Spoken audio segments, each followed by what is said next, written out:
form of a couple young guns getting after it. Cooper Flagg and Victor Wembanyama, the Mavs hosting the Spurs, and Wemby will get off to a hot start. There's a triple from the right wing.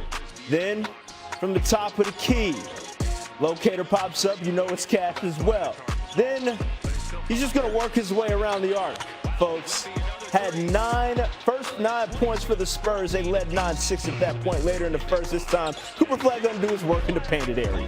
High-flying young fella brought the Mavs within 3 after the first frame, and then in the second frame, it's more Wemby from deep.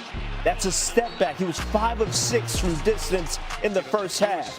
Later in the second, this time off the give and go. Hey! Just put it anywhere near the top of the square. He's going to come down with it. He had 20 in the first half. Spurs were up by 11 at the break. But Cooper Flagg would come back with a vengeance. That brought the Mavs back within 2. Early fourth quarter.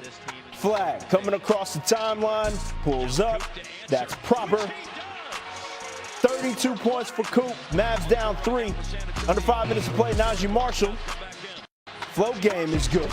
He had 32. Mavs within 1. Spurs on the other end. Stephon Castle gets it up top. Nobody comes out to challenge him. That's a mistake. San Antonio back up by 4, and then under a minute to play. It's a 10-point game. Wemby misses, but Stephon's got his back. High flying for just absolutely no reason. Spurs win 135-123. Wemby finishes with 29. And despite losses in all 4, Cooper Flagg has 151 points in his last 4 games. He's the second rookie since the NBA merger to have 150 or more in a 4-game span, joining Allen Iverson in the late 90s. AI brought home Rookie of the Year that season, so maybe. We spent a lot of oxygen on the Giannis trade talks, all for naught. The man isn't going anywhere, at least for now. Giannis kept it short and sweet after the deadline passed, tweeting out, "Legends don't chase, they attract." Read what you will into that. He also posted a clip from The Wolf of Wall Street where Leo DiCaprio's character screams out, "I'm not leaving."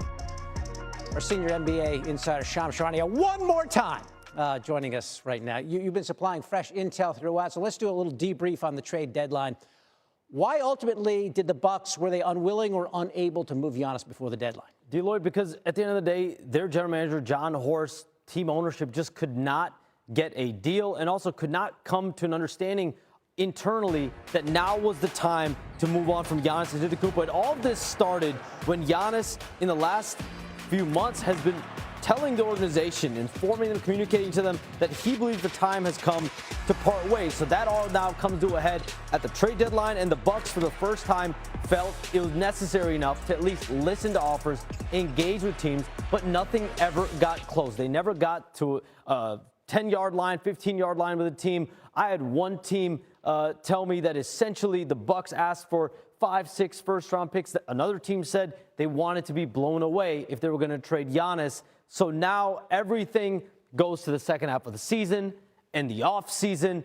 This team is currently outside of the play-in tournament. They're the 12th seed. Today at the deadline, they acquired Ousmane Dieng in a trade. That is their one move that they made at the deadline. So where does this team stack up in the second half in the offseason? And can they get this team to the point where Giannis feels like it's competitive in the summer? That's all stuff they're going to have to deal with. Yeah, just spinning it forward. If they did want to deal Giannis this summer, or if he still wants to go, does it make it easier to do so this summer? Deals are definitely easier come summertime just because the cap mechanics, more picks free up around the league with other teams. But it also allows the Bucks to have some time. And Giannis had made it clear that he was ready to move on, whether it was now or in the offseason. But clearly the way the Bucks have operated throughout all this, a part of them has also felt like maybe we get to the summer and try to convince Giannis to stay here. That could also be part of all this. You know, I've heard that legends attract, so maybe he'll bring in some free agents. Who knows? We'll see how it plays out. He's the franchise leader in just about every category. And now, against the odds, it sounds like he's going to be adding to those totals when he does return to the court. You going to get a day off now or something? What's the deal? I'm going to get a little bit of time. Just a wee bit. Shams, great job throughout the whole thing. Welcome back to SportsCenter. How about these Hornets steamrolling into Houston? Charlotte on a 7-game win streak, the team's longest in almost 10 years. They hadn't won 8 straight in an eon. but playing really well right now. Con Knippel finds LaMelo Ball, who finds the bottom of the barrel. LaMelo's kind of like the old head on this team. He's just 24, but it's his 6th season. How about that? The corner 3 ball. You got more, LaMelo? Reset and drill away. Hornets up by 5, and then it's Knippel's turn. The rookie putting it on the floor, spinning. The duck through. Hornets up by 12 at the half against this Rockets team. 3rd quarter. It's Knippel again. Float game. Working well. He had 24. Charlotte by 9, and then Ball over. And then Thompson, one of his 5 threes. He had 20 points. And the Hornets, they do it again. That's 8 in a row. And this is the Hornets' first 8-game win streak this century. The last time they did it, it was Baron Davis's rookie season. That Hornets team ended up in the playoffs. This year's team has now jumped into the last spot in the East play-in. For trade deadline edition now that the moves have been made, beginning with the Knicks, who added Jose Alvarado in their trade with the Pelicans to boost their depth in the backcourt. Alvarado has a chance to make an instant impact with Deuce McBride expected to be out several months with a sports hernia.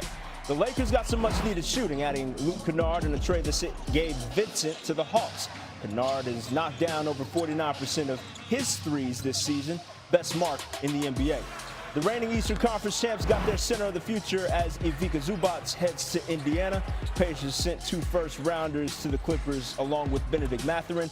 LA gets Indiana's pick this year if it falls between 5 and 9. And the blockbuster for the Bucks, well, they sent Cole Anthony and Amir Coffey to Phoenix in a 3-team trade that involved the Bulls. They landed former Wisconsin standout Nigel Hayes-Davis and Ousmane Dieng. So with the dust officially settled, let's get Chanae back in here. When we get past the shock of who landed where, which teams in your mind actually won the transaction front?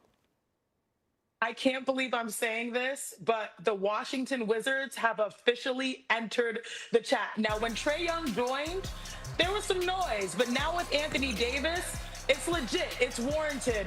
They have our full attention because Anthony Davis is the perfect partner for Trae Young. Now, mind you, this will likely start at the beginning of next year, but the potential for that pick and roll, but most importantly, AD covering Trae Young's as a defensive liability, I like this pairing. So check off Washington. Now, also, let's talk about the East and the Cleveland Cavaliers. Because James Harden, I know a lot of people might say in this point guard swap, you got 10 years older in this position.